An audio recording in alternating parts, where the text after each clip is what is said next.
with Greg Hanna. Greg, what's going on, man? How are you? I'm doing great, and I can't wait to talk to our next guest. One of my favorite actresses from way back when I was younger. Absolutely. And we have I'm going to talk about, we could talk Weekend and Bernie's, we could talk Last Starfighter, Catherine Mary Stewart. Catherine, thanks for stopping by. How are you? I'm good. How are you guys? I'm doing amazing. And can you imagine, like, when you think about some of these iconic movies you've been in? I mean, it's just like crazy to think about how they just last forever and people remembering. Yeah, they seem to have had some longevity to them for sure. Or, it was like I think that what happened with like Last Starfighter and Night of the Comet is they found their feet in video Mm. in yeah, and became really, really popular for kids that these were the kind of movies that they were allowed to watch on their own. And in some cases, they were like babysitters for these kids, and they got to know them so well and played them over and over and over again and became passionate about them. And then, fast forward to like 20 years later, and you're doing these conventions and you have these super fans that you never in a million years expected to you know show up. It's really I feel so grateful to be a part of these movies for sure. And they become communities. And we'll talk further about that. Go ahead, Greg. Mm. First question. Yeah, it's great. So, did you know you always wanted to be an actor? Or like, when did you decide? And So, well, no, I didn't. I come from a very academic family, so it was this was sort of outside the wheelhouse kind of a thing. But my mother kind of recognized pretty early that, yeah, not so much an academic. I was very skinny, I want to say, when I was a kid. So she got me into ballet when I was really young because I was always pretty animated around the house. There was definitely a performer in there dying to get out. I hated ballet because it was so regimented. Then I got into gymnastics and she sort of tried art on me and all this other stuff. Eventually, she kind of tricked me into going into dance, into this dance class. And I fought her tooth and nail. I was like, no, I hate dance. I hate ballet. And we made this agreement that if I hated it after the first class, I wouldn't have to go back. Well, I got in there, went to the very back of the room. I was like, this is going to be, this is dead on arrival, man. I loved it. I loved it. And then the teacher brought me to the front because I was picking it up really quickly. And that sort of began my onstage performing career.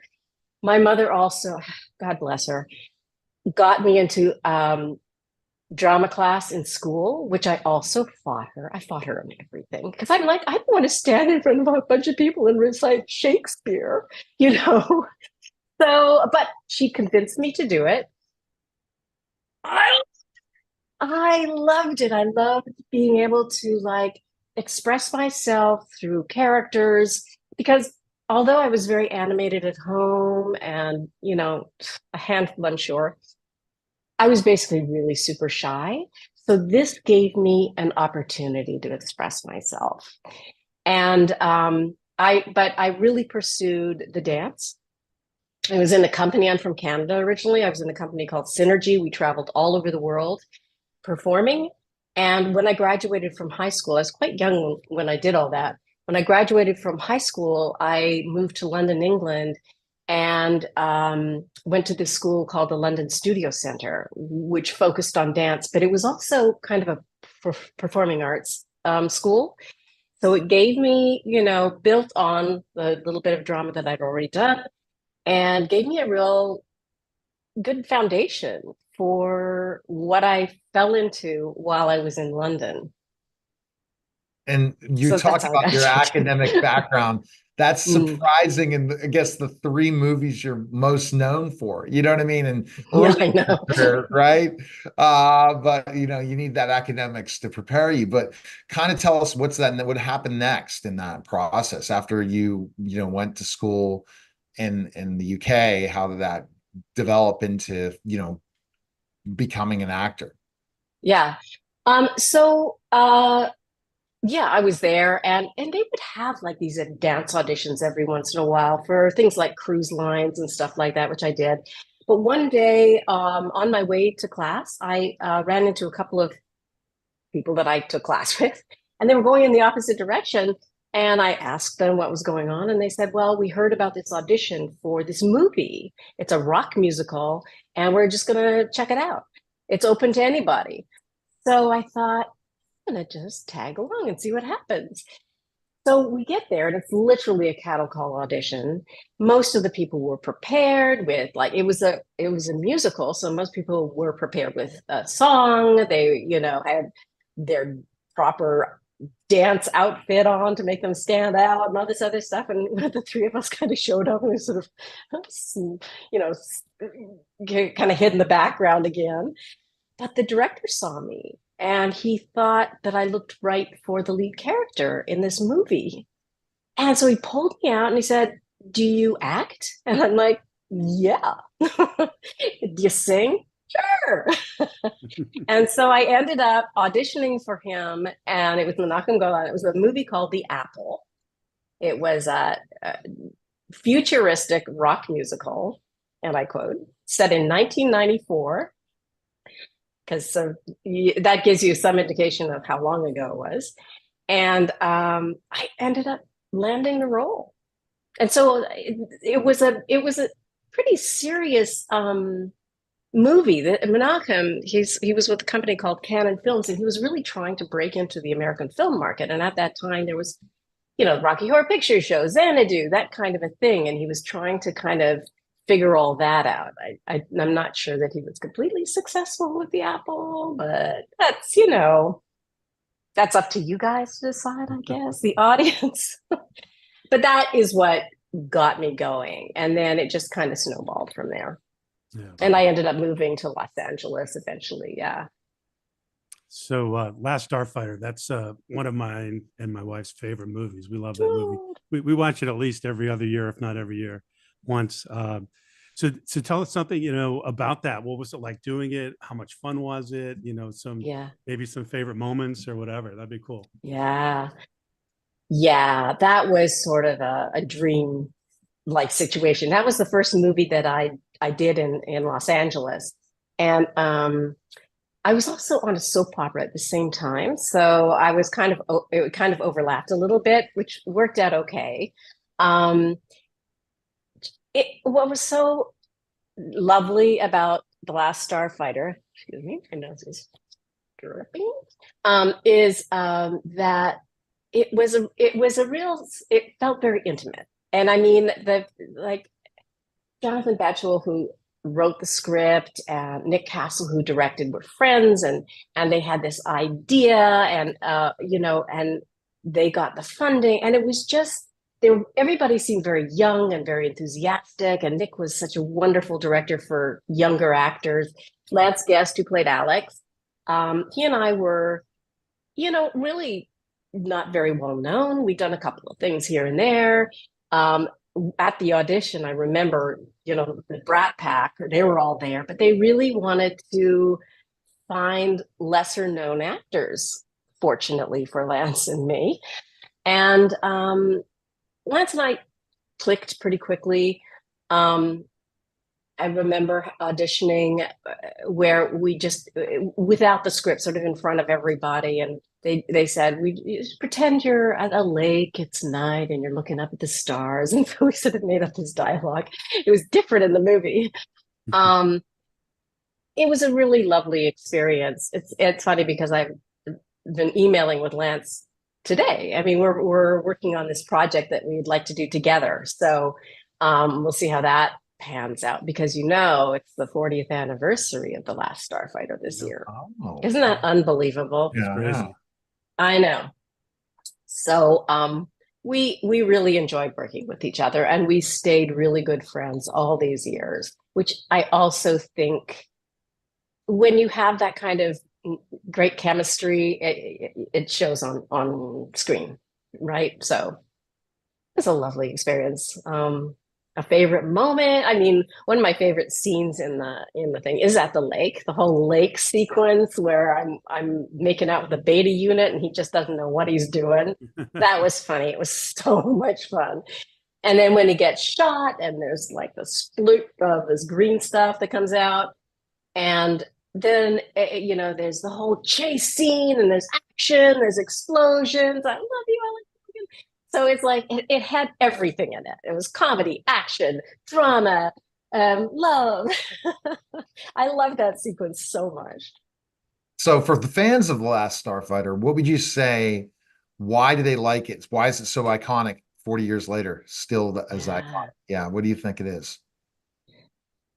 Well, I feel like it was a very 80s movie, but it was one of a movie that the kids could really relate to, I think. You know, the characters were from Earth. They were, you know, humble young people going through what everybody goes through when they graduate from high school. It's this just crazy shift that you have to somehow figure out. And I believe that the audience identified with the characters and could put themselves in their shoes, you know, and it's such an inspiring sort of story that, you know, yes, he's just this ordinary guy in this crazy, crazy situation, but I think the message is, you know, you should reach for the stars because you never know what you might grab onto. So I think it's inspiration. I think they could totally identify with characters. Um, and that sticks with you, you know? It totally does. Yeah. I also feel like it's for kids that are at that really critical time in their life, and to see it on screen is, you know, inspiring. That's very cool. So I know Neil wants to ask you about Weekend at Bernie's. Oh, It's got to be one of his I the favorite Night of the films. Comet or Weekend of the Birdies. Let's go with Night of the Comet. Because I watched that later after it came out, like probably on video or something, because I definitely didn't go Mm, to the theaters. But it's a mm. scary thing. And so just because of my last name's Haley, Haley's Comet. So there Comment. goes something where comets, it intrigued me. But it's a scary, it's an interesting horror flick in so many ways, and it makes you think, right? And how Right, for sure. right. Tell us about your character in it to remind us and like and how that whole experience was of that and how it finally you said blew up later, not just off the beginning. Right, very similar to The Last Starfighter. It's a different kind of movie. What attracted me to that movie was the fact that, you know, I did play a lot of sort of girl next door, sweet, innocent, virginal characters. And I love that Reg, you know, was an independent, strong woman. And honestly, sort of more like who I am. You know what I mean? So I could relate to the character a little more. And it was such a goofy kind of story. And and different. You know, it encompasses so many different genres from horror to comedy to totally it is, you know, definitely the teenage valley girl thing was in there, but um and the zombies, and while we were shooting the thing, um the producers really kind of wanted to lean more horror. um and Tom Eberhardt, who directed it and wrote it, that was never his intention. He didn't want it to be like a just a regular horror movie. He wanted it to have that sort of tongue-in-cheek sense of humor. So there, while we were shooting, we would shoot some scenes in two different ways, but I feel like so that we're so fortunate that, you know, Tom was able to stand up for himself and put out the product that he really wanted to put out because it's so unique. And again, it's one of these I think it's inspiring in a way, but it's also super funny. But also the fact that the two protagonists are female. Um, at the time, I didn't really think about it, but that's been a lot of feedback that I get at conventions and things like that. Like a lot of women will come up and say it was very inspiring to see two strong girls there were just girls, you know, not super women or anything like that, that could take care of themselves. And a lot of the attitude I feel like in Hollywood is, you know, the audience is young men, you've got to always have a male lead, and that's what you've got to do. But those are all men saying that, first of all. And the feedback that I get from the fans is guys love it. They love it. That, I mean, why is that threatening, or whatever the you know, the big cheeses think that strong women portray is going to be threatening or something to men? I don't know.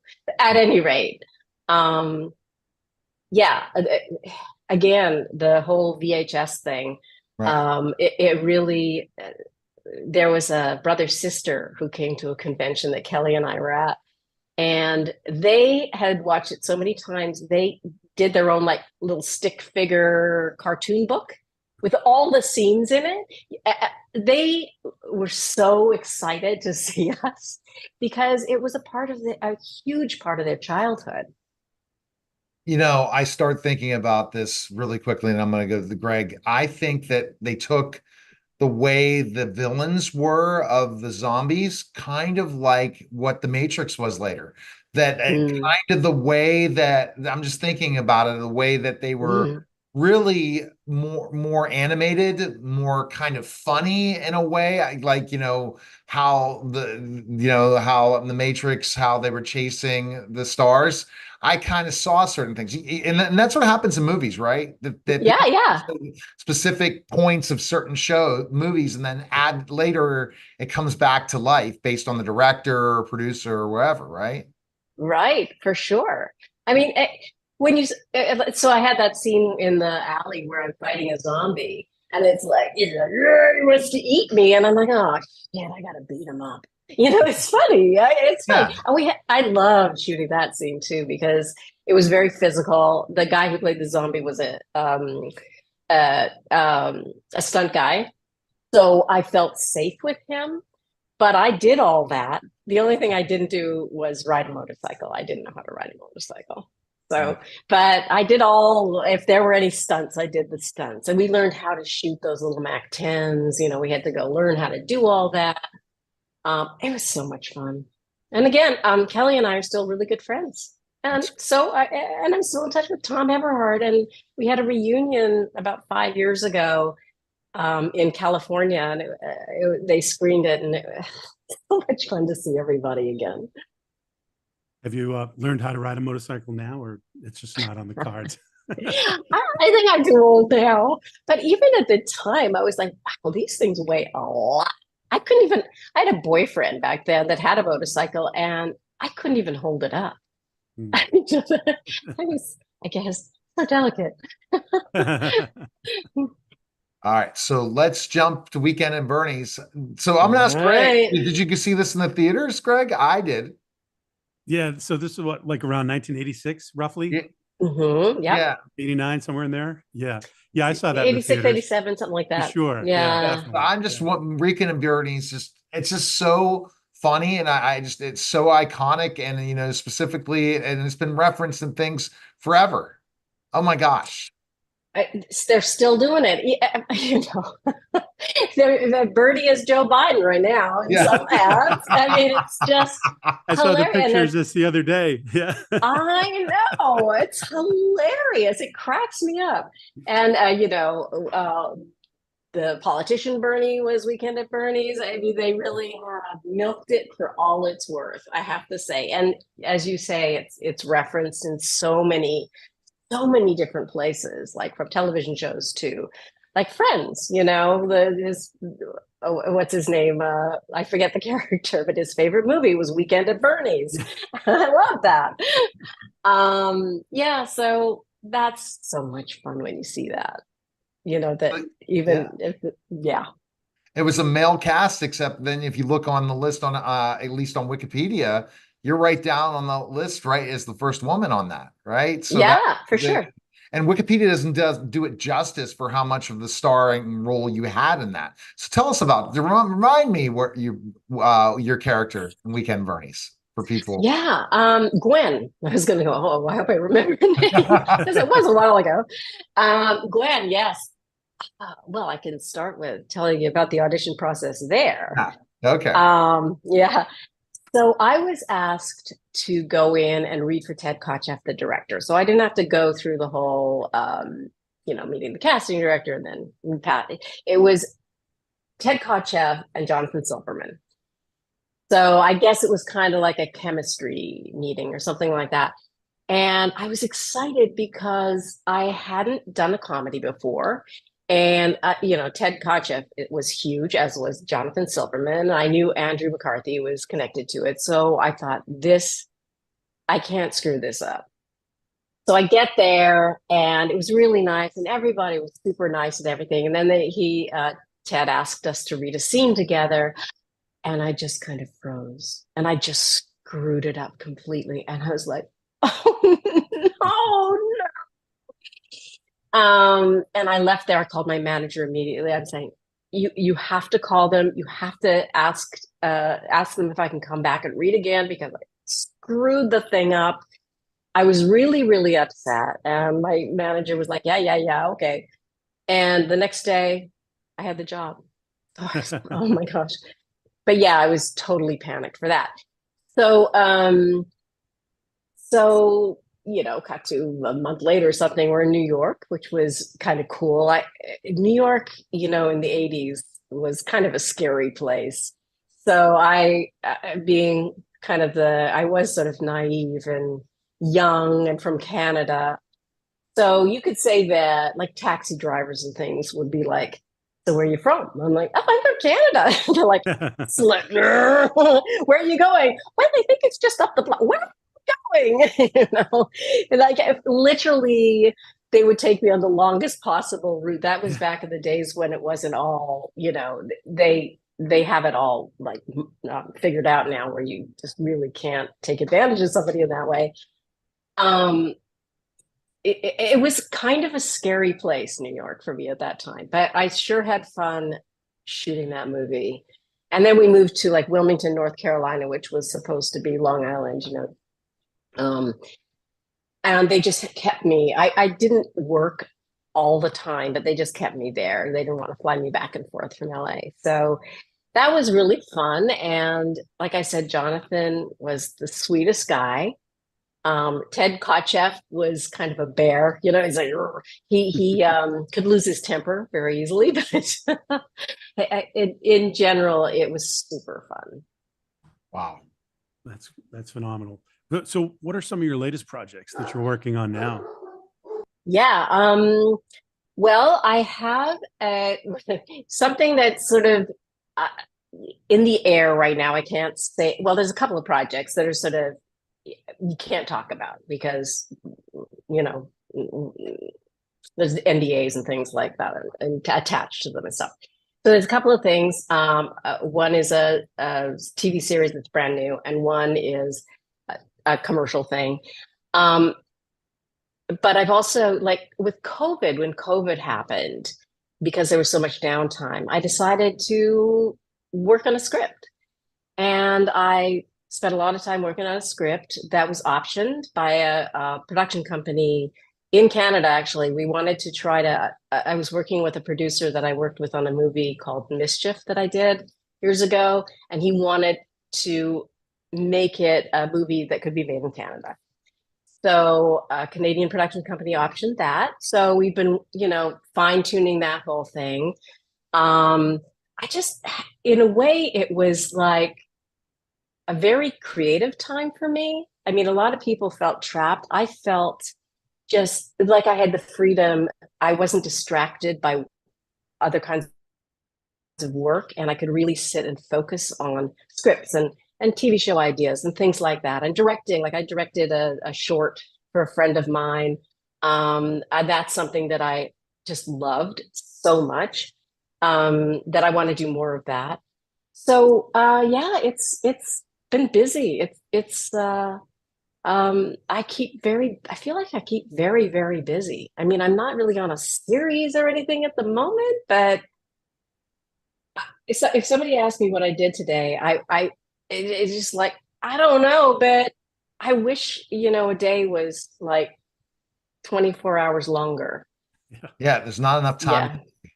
I think all Yeah. three of us would say that. And Yeah. because people that want to stay busy can keep themselves busy. And it's good to be busy, Yeah. isn't it, Greg? Oh my gosh, yeah, definitely. Yes. What is this grotto you're in there? Do you have wine? Right. Is that your That's my place? wine cellar. Yeah. Yeah. Oh my God. My husband would be so jealous. Yeah. I love it. It's pretty Yeah. phenomenal. It was one of the big sellers of the house for me. Oh, Okay. cool. All Yes, right. for sure. All right. So Right. Greg has his final question. This is the one that he's able to hit celebrities on the head to really think about things. We've been joking around all the time. It's not about Yeah. Bernie. Go ahead, Greg. Yeah, but it's really It's not. helpful for for myself selfishly, and for audience and for Neil and anybody who wants to always better themselves. And I always want to better myself every day. And so I Yeah, always ask for this sure. question so I can learn from people because Mhm. they leave clues on success, right? So tell me, Catherine, what do you feel is the most important thing in life you've ever learned? Oh boy, yeah, that's a big question. But life has so many lessons, obviously, all the time, every day. I'm somebody who sort of lives from moment to moment. I'm not like, oh, 5 years from now, I'm going to be this, which I get a lot of joy out of just living in the moment. Um, for me, especially right now, I feel it's like tenacity, sort of sticking with it, believing in yourself. Never let somebody tell you that you can't do something or that you're not good enough. As an actor, you get that all the time, rejection all the time. And so it's so important to believe in yourself and believe, as an actor, also, we're our own product. And it's always, in my mind, a huge mistake to try to imitate what we think somebody else wants because we're unique and that needs to be celebrated and owned. But I think that can go for anybody, anywhere. Believe in yourself, believe who you are is unique and beautiful, and just go for it. Reach for the stars. Great. Love it for Mhm. sure. Best place people can find information on you, Catherine. Where can they go? Yeah, I have a website, CatherineMaryStewart.com. Yeah, across social media, it's definitely Catherine Mary Stewart, or on X, it's CMS ALL, because Catherine Mary Stewart was too long when when I was like signing up for it. Um, Obviously, imdb.com really gives you the whole resume, right? And also, I think there are demo reels and things like that on there. Um, so yeah, I'm on Instagram, I'm on Facebook, uh, you name it. All right. Well, we appreciate it, Catherine. Thanks again. Yeah, thank Thank you. you. All right. Thanks. That Bye. was the special simulcast, the Neil Haley Show and celebrity interviews live from the Grotto. Greg